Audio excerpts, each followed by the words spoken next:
را سرگند علم دریاب نه یو گوهر شو د ادب د زیب سینگار په لوړ هنر شو میشته شوی په فطرت کې نبوغ وی هر پښتونی له نبوغه مفتخر شو همین توره هم د علم دیوه پلاس وی همین توره هم د علم دیوه پلاس وی د افغان ادب تاریخ پرې منور شو ګډوډ ملت را ټول د په تدبیر کړ ګډوډ ملت را ټول د په تدبیر کړ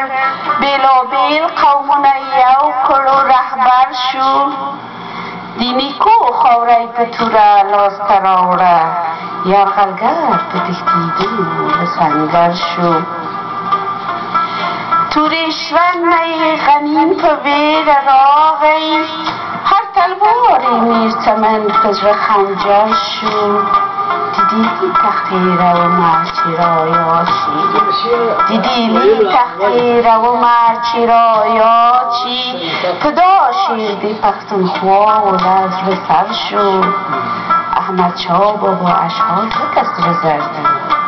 هر یو شیری دی آیشی و گوهر شو دیر تشکر یعنی واقعا چې د احمدشاه بابا خو د افغانستان په تاریخ کې نه یوازې د افغانستان په تاریخ کې د افغانستان په جوړښت کې بله اساسي عنصر یا هغه بنیاد